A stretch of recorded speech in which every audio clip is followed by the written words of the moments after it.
Welcome to the Human Resource. I want to talk today about something that came up with one of my clients this week. And I started thinking about the American with Disabilities Act and the term undue hardship. Because very truthfully, and if you know the Americans with Disabilities Act, you know that that's a clause, it's a part of that coverage that employers can exercise if the request for an accommodation is more than what the company feels is reasonable. Now, the challenge for me when I'm working with a client is helping them understand that that is not a quick fix. And the coverage under the American with Disabilities Act, the ADA, allows an undue hardship, but it's under very, very specific guidelines. This is not something that you and your team, when you're discussing a possible accommodation, this is not something that you look at each other and go, oh, no, that guy's just a whiner. We're not going to do that. Or, you know what, I can't believe they asked that. We're just not going to do it. So I guess we're just going to have to eliminate that position, or we're just going to have to let them go. Guys, undue hardship is a valid part of the process of providing a reasonable accommodation, and you need to understand how and when that's appropriate, and when and how undue hardship is appropriate. So let's walk through. Let's just start at the very beginning. What is a reasonable accommodation? Well, modifications or adjustments to a job application process that enables a qualified applicant with a disability to be considered for a position just as equally as someone without a disability. Yes, I'm going to remind you, reasonable accommodations start even at the applicant process. You haven't even hired this person yet. But if they share that they have a disability, and let me back up even further. Remember, we cannot assume as employers or as individuals interviewing that an individual has a disability. You can't just look at someone and go, oh, well, gosh, it's quite obvious that under your condition, you won't be able to do this job without an accommodation. That is not permitted. So we're going to start at the applicant process. We're going to listen to what they give us. We're going to ask questions in regards to the needs of that position, the role of the essential functions, and we're possibly going to ask them to demonstrate if they can perform this job. Can you perform the essential work functions of this job? Another definition is modifications or adjustments to a work environment, or maybe to the manner or circumstances under which the position held or desired is customarily performed, that enabled an individual with a disability who is qualified to perform the essential functions of that position. Meaning, yes, we might have to offer them a position on the first floor versus the basement if our air circulation isn't really good and they have allergies. Maybe we provide them with a larger screen so that the vision impairment that they have can be compensated. These are all reasonable accommodations and do not fall, in most cases, under undue hardship. But then a modification or an adjustment that enables a covered employee with a disability to enjoy equal benefits, privileges of employment that are enjoyed by other similarly situated employees without disabilities.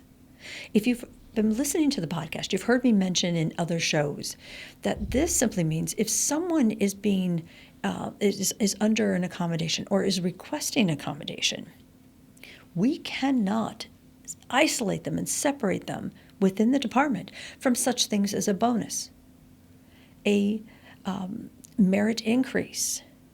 We can't eliminate them from participating on an off-site workshop, or tell them that they can't travel like everybody else of a similar situation or position. Reasonable accommodations are just that.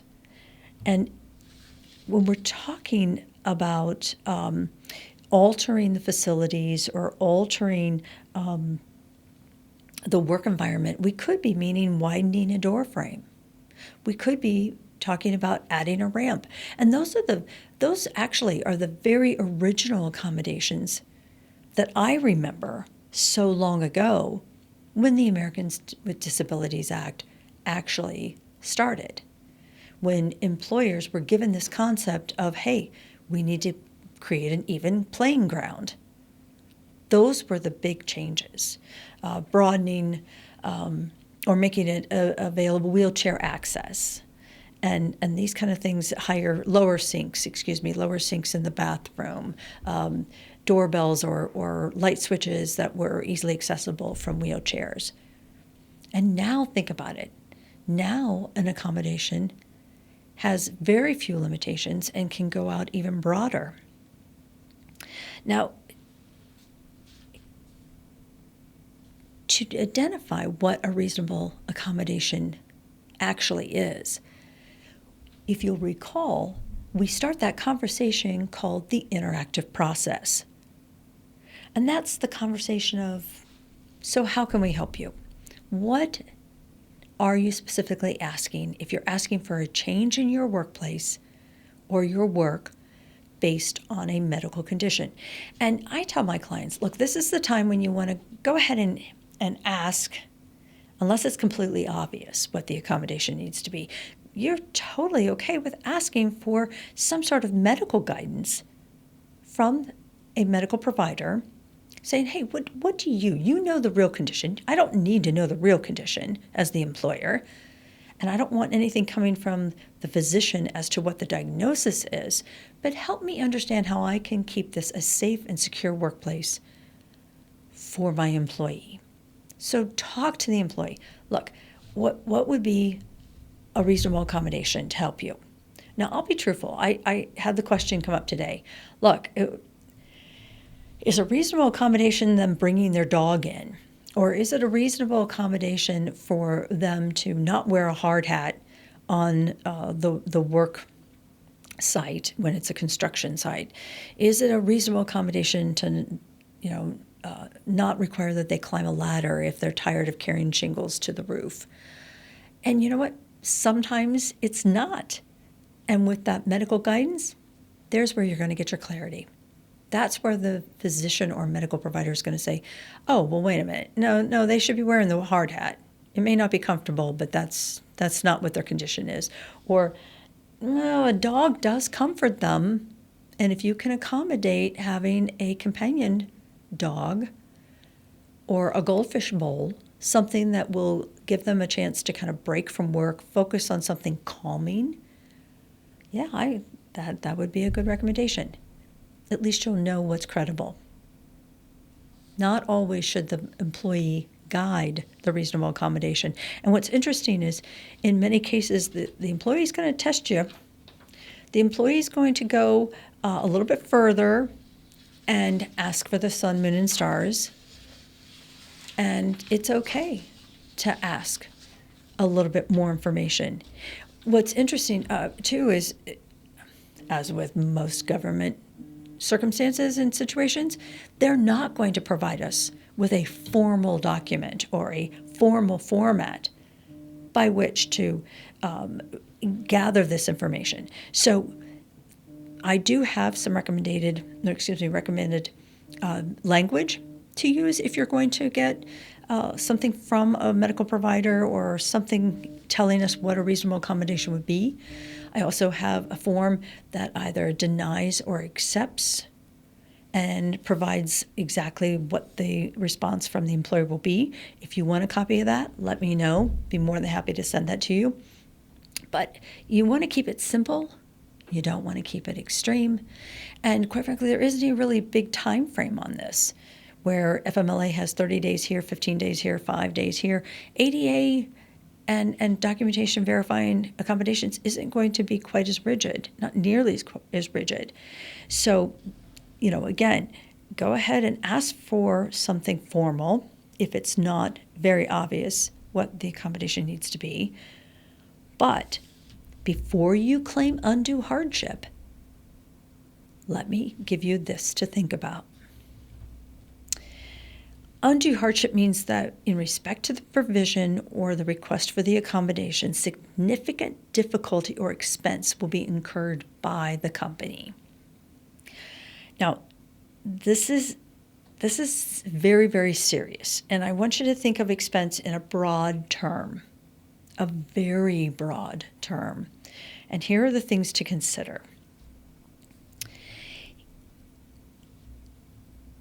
An accommodation would impose an undue hardship if it includes the nature and the net cost of the accommodation needed would be taking into consideration the availability of tax credits, deductions, and/or outside funding. Let me do that again. The nature and net cost of the accommodation needed under this part, taking into consideration the availability of tax credits and deductions and/or outside funding. If you can get a grant to do the change, let's say they need a ramp or they need something more wheelchair access, you need to redesign one of your bathrooms, and you can get a grant to do that, that's not an undue hardship. If the overall financial resource of the facility involved for the reasonable accommodation and the number of persons employed at such facility and the effect of the expenses and resources involved. So if you've got a small group like 5, you've got a company of maybe 5-6 people, and yet the accommodation is going to cost $50,000 or $60,000, and a grant is not available or outside funding is not available, that may be such a large portion of your revenue that maybe it would not be cost prohibited. I mean, it would be cost prohibited. It would not be beneficial enough for either party for you to do that. So you are able to take the resources that you have available. You are able to look at the financial resources. If the overall size of the business with respect to the number of employees and the number and type and location of facilities. So let's say you have multiple locations and the provision would have to be made at all the locations. And again, you have such a small group of individuals that you're multiplying this change or this accommodation, and it would be, again, not cost effective but cost prohibitive to provide this accommodation for 1 or 2 employees. That is another possible avenue of getting to an undue hardship. The other thing to consider is the type of operation, including the composition, structure, and functions of the workforce of such an entity, and the geographic separateness and administrative or fiscal responsibility of the facility or facilities in the question. I know this is crazy language, guys, but this is straight off the EEOC's guidance. Look, you need to really take a hard consideration to what your business is. What do you do? And what the request actually is. The impact of the accommodation upon the operation of the facility, including the impact on the ability of other employees to perform their duties, and the impact on the facility's ability to conduct business. Would this shift or change how you do business, and would it affect your customers? Look, a reasonable accommodation is supposed to be something that's favorable to all parties.